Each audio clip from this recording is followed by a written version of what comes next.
Well, first things first, welcome back to Berlin. And second of all, welcome to the Zentralfriedhof Friedrichfelde, or the Central Cemetery here at Friedrichfelde.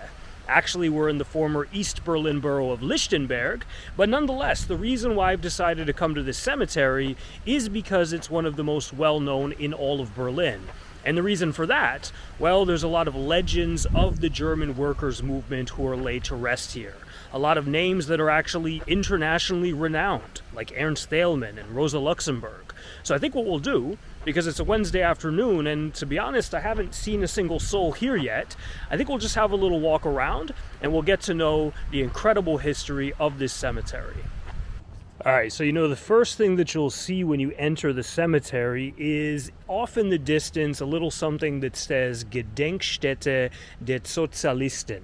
And this means the memorial to the Socialists. This actually dates from 1951, but the cemetery itself is a lot older. Die Toten mahnen uns. The dead remind us of their struggle, remind us of their sacrifice, remind us, presumably, of our place in the world as well, and our responsibility to continue their work. Well, I think it's only right that we start with this man here, Wilhelm Liebknecht. And I say that because he was buried here in the year 1900. Now, the cemetery had already existed for almost 20 years at that time, but it wasn't really renowned for a burial place for socialist leaders. Liebknecht was the co-founder of the Social Democratic Party, or the SPD, and at that time it was still very much a revolutionary workers' party. I mean, it had been targeted, by the German Empire and its authorities under the anti-socialist laws, and it was really the party that a lot of people all around Europe looked up to, a lot of the organizers like Vladimir Lenin. And Liebknecht, his death and the funeral procession will actually help to put this cemetery on the map. So when Liebknecht died in 1900, the SPD seemed to be a fairly united party. But that all shifted really irreversibly starting in the year 1914 with the outbreak of World War I. And it wasn't just here in Germany, it was really the socialist movement all across Europe that was then split into what we would call the Social Democrats and the Communists. And the Social Democrats, well, they took a line of reform and, more importantly, took a line of supporting their respective governments in that war. And the communists said, absolutely not. We have to stand basically against war at all costs. This is basically a fratricidal confrontation, and we have no place in it. And actually, it's interesting because Liebknecht's son, Karl, will go on to play a very key role in the events to follow during that period. And Karl Liebknecht is buried here along with his close comrade in arms, Rosa Luxemburg. Now, they went on to found the Spartacus League, and by extension then the Communist Party of Germany, or the KPD. And what's interesting is that in 1918 you had the German Revolution, a revolution which overthrows the Kaiser, overthrows the German Empire, ushers in a democratic republic, but actually two republics are proclaimed on exactly the same day. Karl Liebknecht will proclaim the Free Socialist Republic of Germany in opposition to the more moderate wing of the Social Democrats. And yeah, him and his comrade Rosa Luxemburg are then subsequently executed by a right-wing paramilitary, ironically, used by the Social Democrats. And that basically drowns in blood the Spartacist uprising. So by 1926, this place had become such a pilgrimage, especially for revolutionaries, for communists. And actually, at the time, something was unveiled here known as the Monument to the Revolution, or the Revolutionary Monument. And it was destroyed by the Nazis starting in 1933 and really fully demolished by 1935. Oh man, well there's a whole lot of words here and a whole lot of different names and actually periods that are alluded to.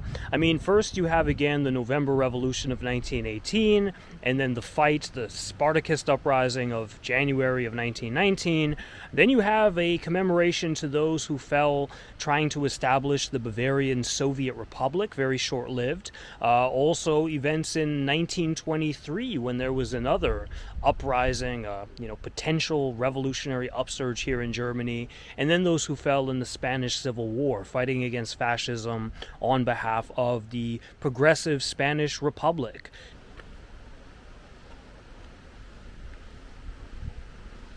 Well, countless names here, actually from 1981, 1982, 1985, so all names that would have gone up during the period of the GDR. And not a single name has actually been put here since the reunification of Germany in 1990. And you know, I'm filming this on the 20th of August 2024. And here, if you look closely, you'll see that it says Ernst Thälmann, murdered on the 18th of August 1944. So it's actually the 80th death anniversary, or just was 2 days ago, of Ernst Thälmann, the leader of the Communist Party of Germany. So the party started, in a sense, by Liebknecht and Luxemburg, and then folks like Thälmann, picked up the banner of struggle. And Thälmann was locked up, basically in a concentration camp by the Nazis, killed in Buchenwald, really just on the outset of the Allied victory. So, I've actually been to this cemetery many, many times, but I've never really explored the whole thing. So we're going to be doing that together for the first time in just a moment. But yeah, every time I've been here, for the most part, I think 9 out of probably 10 times has been for the annual Luxemburg-Liebknecht demonstration, which still takes place every second Sunday of January. And that's a tradition that goes back to, well, the year that they passed in 1919. Of course, from 1933, it was outlawed under the, Nazi regime. But then again, after the war and the creation of East Germany, it became a very important date in the calendar.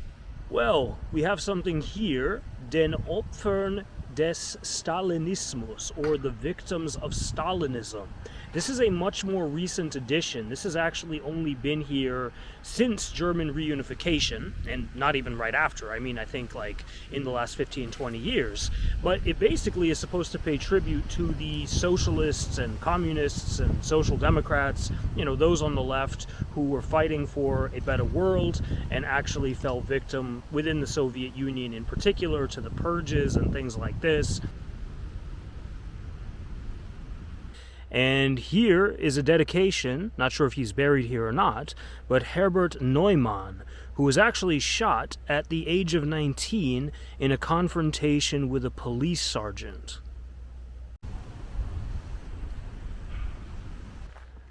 Ah, there it is. Never been so excited to find something in a cemetery, but, we don't give up that easily. I've been walking around for the good part of an hour trying to find this, but yeah, check it out. You see the red star, the red inverted triangle.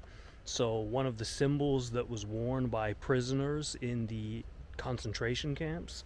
And this one worn, of course, by political prisoners.